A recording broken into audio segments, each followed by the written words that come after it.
Hey guys, welcome back to my channel. I'm your host, Masses32210.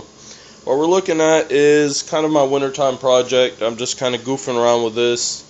I'm trying to kill two birds with one stone. I don't know if I've ever showed that. That's racing go-kart frame that I acquired. I had a sandblast cabinet I really didn't want, so I traded it to my buddy for this. I seen there was enough usable parts and for the condition of the cabinet and something I didn't want, so I was like, well, this thing was complete. It had an axle, had the hubs in the rear, has the plate to hold the sprocket, disc brake, had a caliper, basically the complete frame with spindles and the steering wheel. Steering wheel somewhere around here in this mess. But what I did was I started breaking this thing down because it's bulky and I'm just tired of it sitting in the garage. It has no purpose. I really wasn't planning on building this. But what I did see was a fortune of parts that I could scavenge. We got the gas pedal, the brake pedal is over there. The whole axle itself, I was looking on eBay and see what they ran. And for the parts I have, and last year I thought I was going to build this, so last year's turkey rod run I acquired some rear wheels and some front wheels. So I got a little bit of money invested in them. So what I was wanting to do is just basically make a little yard cart, something I could just sit around and take the kids for a ride around in. And what I did was just acquired this Murray lawnmower, rod lawnmower. So I was like, hey, why don't we give it a kind of a racing style, something I know how to build, and that's just like yard carts. What I started out with, started goofing around with the front here. And for most of y'all that do build these, you'll kind of notice this isn't the way they come. What I did was I just took off the motor plate for right now and was working on this front suspension. I know I can find the 5/8 inch hub bearings to go on the front of the stock spindles, but this front end kind of sat way too high, and the reason was this plate right here. I trimmed this plate because with this plate you got this piece and there's another piece that goes up here, and what that is that right there. That's actually holds the front of the frame together. Then this front end has a little hole right here that kind of centered it up, and I just didn't like how far this sat towards the ground. It almost sat on the ground, especially with the little racing wheels I'm putting on this. So what I did was I took this plate off, unbolted it from the frame, and trimmed it.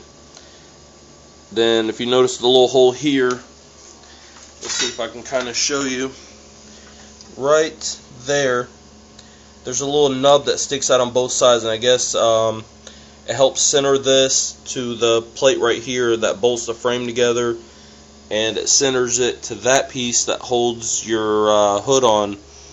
Well, I just took a bunch of bolts out, took this off to the side for right now, and what I'm doing right now on this is going to be working on the front end. I put this on my vise on the other end over here, took my flap wheel and took this lip off.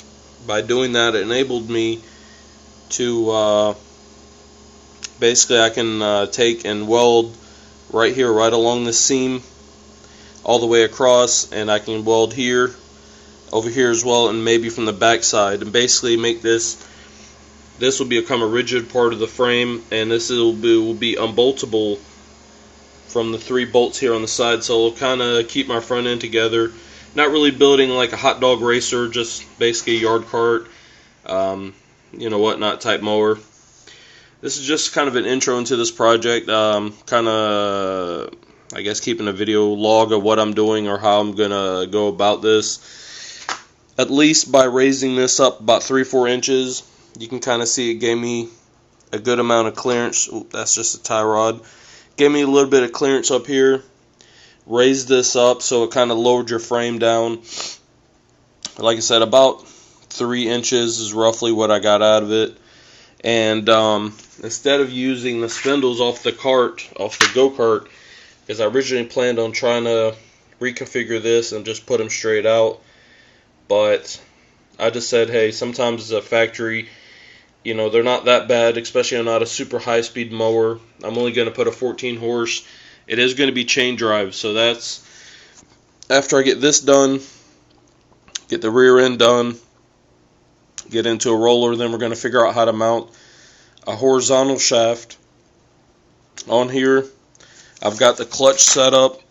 I'm just going to borrow the motor off the little trike, and figure out how I can run chain drive all the way back to my axle. Just keep it a solid live axle.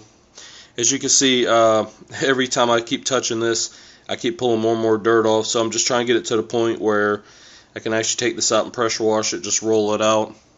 It's kind of the beginning stages. I'm not trying to keep this video long, so I'm about to cut it off. But if you notice, here's the steering right here. At least I can attach that back. And you notice how low this mower, well, I'm trying to get y'all a good view of how this mower is going to sit. So, you know, once the tire's on here, it won't sit, but maybe about yay high off. Still keep it low, can handle corners. Well, like I said, guys, this is part one. This is kind of the intro video. As I get more work done, I'll get back with y'all. Hey, stay tuned, keep posted, and always remember, subscribe and hit the thumbs up, like button. This is hopefully going to be a fun toy to play.